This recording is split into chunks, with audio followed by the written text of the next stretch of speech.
Dear students, आइए जानते हैं आज एक नए क्वेश्चन के बारे में जो बहुत ही इम्पोर्टेंट है बोर्ड एग्जाम में और हर एक एग्जाम में ज़्यादातर पूछे जाते हैं। किसी भी लेवल का एग्जाम हो, ऐसे क्वेश्चन बहुत ज़्यादा पूछे जाते हैं तो बच्चे कंफ्यूज हो जाते हैं। उनको समझ नहीं आता ये क्वेश्चन कहाँ से है, किस चैप्टर से है, इसकी शुरुआत कहाँ से करें, इसका अंत कहाँ से करें। तो सबसे पहले क्वेश्चन पढ़ते हैं, उसके बाद हम बात करते हैं। क्वेश्चन है, दो क्रमागत प्राकृतिक संख्याएं ज्ञात कीजिए जिनके वर्गों का योग 313 है। तो क्वेश्चन आपने पढ़ा, लिखा है दो क्रमागत संख्याएं ज्ञात कीजिए जिनके वर्गों का योग 313 है। तो क्वेश्चन से थोड़ा बहुत समझ में आया होगा कि क्वेश्चन इक्वेशन से दिया गया, समीकरण का है। समीकरण 3-4 तरह से होते हैं, जैसा कि एक 9th में पढ़ा होगा आपने रैखिक समीकरण, बेसिक क्लास जूनियर क्लास में पढ़ा होगा रैखिक समीकरण। उसके बाद आइए युगपत समीकरण 10th क्लास में है। फिर आइए द्विघात समीकरण, ये भी 10th क्लास में है। Quadratic equations, linear equations into variables, यानी कि दो चरों वाला रैखिक समीकरण और द्विघात समीकरण। ये क्वेश्चन वहाँ से है, 10th क्लास का है। तो आप यहाँ पर सोचिए कौन से चैप्टर से है, द्विघात समीकरण से है या रैखिक समीकरण से, युगपत समीकरण से है। तो इसमें लिखा है वर्गों का योग 313 है। तो द्विघात समीकरण जिसकी घात 2 होती है उसे हम द्विघात समीकरण क्वाड्रेटिक इक्वेशन कहते हैं। तो वहाँ से एक क्वेश्चन है द्विघात समीकरण से। आइए इसको स्टार्ट करते हैं, देखते हैं कैसे हल होता है। यहाँ पर लिखा है दो क्रमागत संख्याएं। तो मान लेते हैं, माना पहली संख्या बराबर x तथा दूसरी क्रमागत संख्या। ध्यान दीजिए, यहाँ पर लिखा है क्रमागत। क्रमागत का मतलब क्या होता है? क्रम से आने वाली संख्या। जैसे मान लीजिए हमारी पहली संख्या x हो गई, पहली संख्या मान लीजिए हम 5 है, तो दूसरी संख्या क्या होगी? क्रम से आने वाली अगली संख्या क्या होगी? 5 के बाद 6। इसका मतलब 5 में 1 हमने जोड़ दिया, तब वो क्रमागत संख्या बन गई। सेम इसमें भी हमने पहली संख्या मान लिया x है, तो दूसरी क्रमागत संख्या क्या होगी? मतलब फार्मूला क्या बनता है? x में हम 1 जोड़ देंगे, +1 कर देंगे, तो हमारी दूसरी संख्या बन जाएगी। दूसरी संख्या हो गई x + 1। ये 1 कहाँ से आया? क्रमागत से।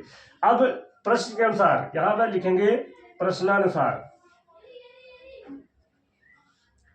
प्रश्नानुसार का मतलब ये हुआ जो क्वेश्चन में बोला जा रहा है, जो क्वेश्चन में लिखा है उसी के अनुसार आगे हम लिखेंगे और हल करेंगे। क्वेश्चन में है दो क्रमागत प्राकृतिक संख्याएं ज्ञात कीजिए जिनके वर्गों का योग। ध्यान दीजिए, पहली संख्या हमारी x है, दूसरी संख्या है x + 1 है।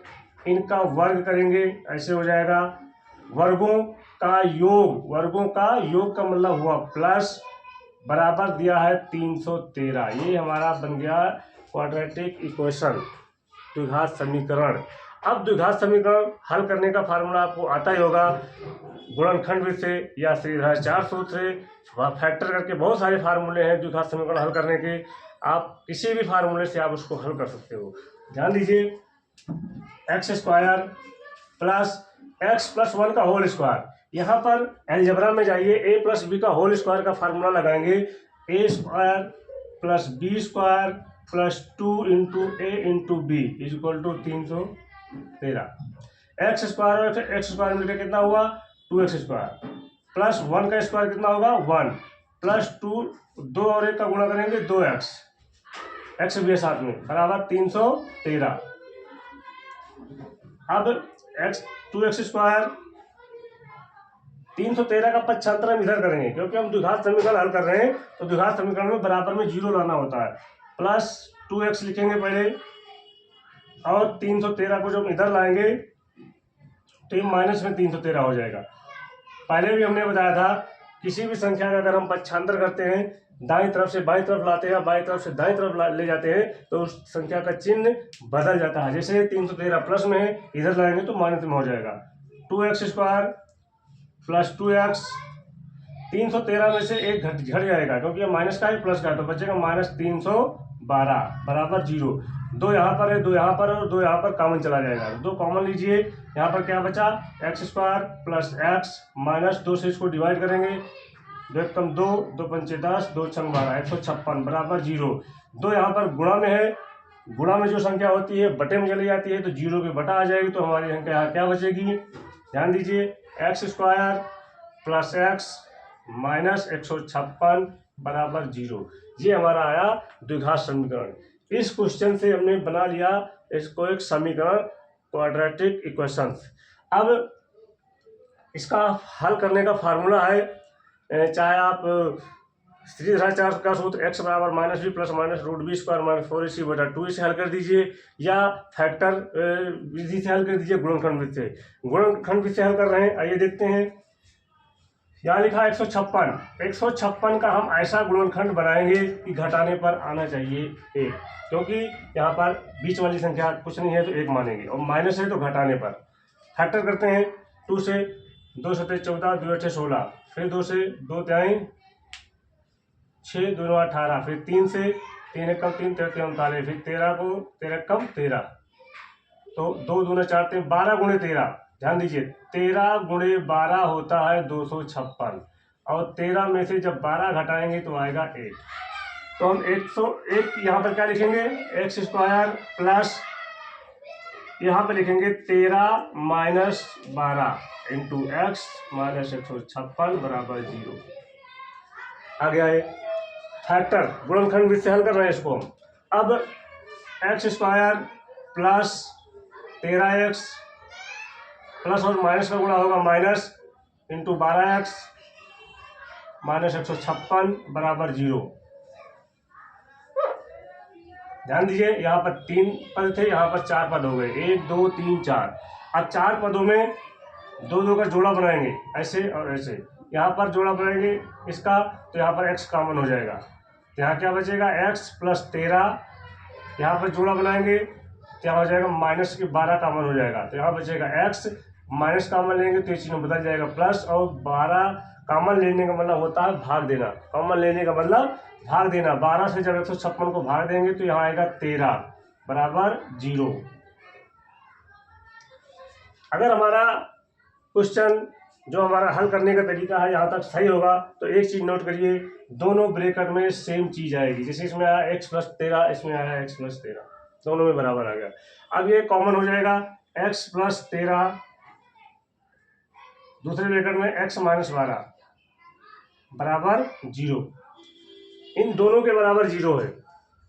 ध्यान दीजिए आगे कैसे हल होगा। यदि x प्लस 13 बराबर 0 तो x बराबर पक्षांतर करेंगे माइनस 13 आ जाएगा, इसके बराबर 0। यदि x माइनस 12 बराबर 0 तो x बराबर आ जाएगा 12। यहाँ पर x के 2 मान आए, x बराबर माइनस 13 और x बराबर 12। ध्यान दीजिए जब हम द्विघात समीकरण का कोई भी क्वेश्चन हल करेंगे तो उसके 2 आंसर आएंगे।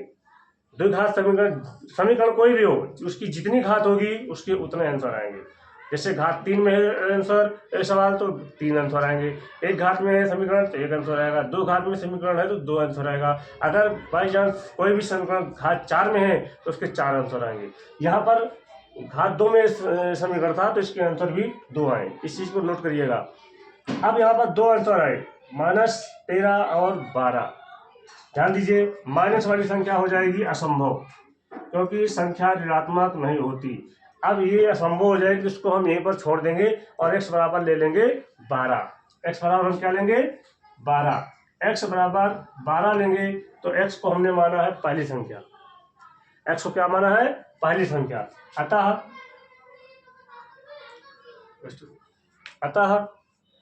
पहली संख्या, ध्यान दीजिए x बराबर 12 ले रहे हैं हम।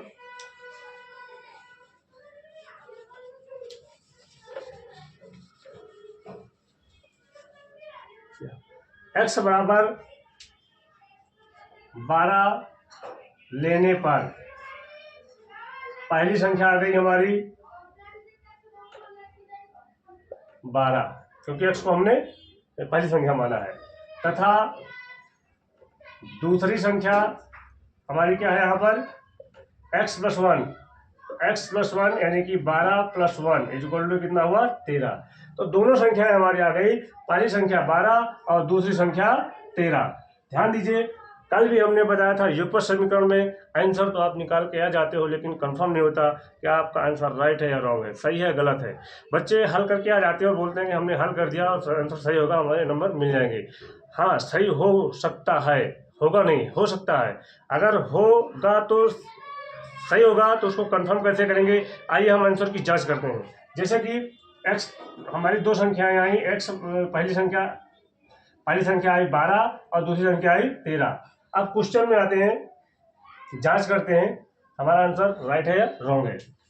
लिखा है 2 क्रमागत प्राकृतिक संख्याएं ज्ञात कीजिए जिनके वर्गों का योग 313 है। ध्यान दीजिए, जिनके वर्गों का योग, पहली संख्या हमारी 12 है, इसका वर्ग करेंगे, दूसरी संख्या हमारी 13 है, इसका वर्ग करेंगे और योग करेंगे। अगर इसको हल करने पर 313 आ गया तो हमारा आंसर 100% राइट है, पूरे मार्क्स मिलेंगे, पूरे के पूरे मार्क्स मिलेंगे, एक भी नंबर कम नहीं होगा। 12 का जब स्क्वायर करेंगे 12 पर हम होता है 144, प्लस 13 का जब स्क्वायर करेंगे 13 पर हम होता है 169, 169। अब इसको टोटल करिए, 4 और 9 मिलके हुआ 13, 4 और 6 मिलके 10, हाथ से जोड़ेंगे 1 और 1 1 2 मिलके 3, ये आया हमारा आंसर 313। 100% जो हमारा आंसर 12 और 13 है वो करेक्ट है। तो इस तरह से बहुत ही इंपॉर्टेंट क्वेश्चन हर एक एग्जाम में, जरूरी नहीं कि आप बोर्ड एग्जाम दे रहे हो, कंपटीशन एग्जाम या किसी भी लेवल का एग्जाम दे रहे हो तो ऐसे क्वेश्चन 100% पूछे जाते हैं। इस समय हम आपको, जो बच्चे इम्प्रूवमेंट एग्जाम की तैयारी कर रहे हैं 10th क्लास में, उनके लिए हम कोर्स चालू किए हैं। पूरी मैथ से, स्टैंडर्ड मैथ क्लास 10th पूरी मैथ से एक एक सवाल, इंपॉर्टेंट सवाल बता रहे हैं। आप भी आइए, आप जुड़िए और इन सवालों को देखिए, समझिए, पढ़िए। डियर स्टूडेंट्स, आपका अपना बेस्ट, अपना पसंदीदा YouTube channel knowledge trick bye दया सर में आपका स्वागत है। आप इस चैनल में आइए, आपको हम बहुत अच्छी जानकारी, बहुत शॉर्ट ट्रिक में मैथ और डेली अपडेट करते रहते हैं। इस समय हम ज़्यादातर फोकस उन बच्चों को कर रहे हैं जो बोर्ड परीक्षा देकर आए हैं और अपना इम्प्रूवमेंट एग्जाम देने का फॉर्म डाले हैं। उनका पेपर 15 मई को है, तो उनकी हम तैयारी अच्छे से करवा रहे हैं। तो आगे हम नेक्स्ट क्लास, यानी कि हर एक क्लास की वीडियो, हर एक क्लास के चैप्टर वाइज चैप्टर एक एक सवाल बताएंगे। तब तक आप इस चैप्टर को तैयार करिए, इक्वेशंस को तैयार करिए। इक्वेशंस रैखिक समीकरण, युगपत समीकरण, द्विघात समीकरण, बहुत सारे समीकरण होते हैं। ज़्यादातर जब सवाल पढ़ते हैं बच्चे तो ये यही भूल जाते हैं किस चैप्टर से दिया गया है, कौन से समीकरण से दिया गया है, इसमें कौन सा फार्मूला लगेगा, स्टार्ट कहाँ से करें। तो आपको ये समझने के लिए सबसे ज़्यादा करना होगा प्रैक्टिस। जब तक आप मैथ में प्रैक्टिस नहीं करोगे, 1.5 से 2 घंटे आप सवाल नहीं लगाओगे, होमवर्क नहीं करोगे, आपको समझ नहीं आएगा। इसीलिए बच्चों को मैथ कठिन हो जाती है। मैथ वेरी इजी है, बहुत सिंपल है, बस आप जितनी प्रैक्टिस करोगे उतनी अच्छी मैथ आएगी। तो आज मिलते हैं आगे नेक्स्ट क्वेश्चन के साथ, नेक्स्ट वीडियो के साथ। तब तक आप इक्वेशंस, द्विघात समीकरण, युगपत समीकरण और रैखिक समीकरण को अच्छे से तैयार करिए। आगे हम उम्र वाले सवाल, आयु वाले सवाल, भिन्न वाले सवाल, इसी में और ट्रेन, चाल, समय, दूरी वाले सवाल, ऐसे सवाल बताने वाले हैं जो लॉन्ग क्वेश्चन है, उसमें 4-4 नंबर के सवाल आते हैं, वेरी इंपॉर्टेंट, हर एक एग्जाम में, बोर्ड एग्जाम में पूछे जाते हैं। तो आगे मिलते हैं नेक्स्ट वीडियो में, तब तक आप इन चैप्टर को तैयार करिए।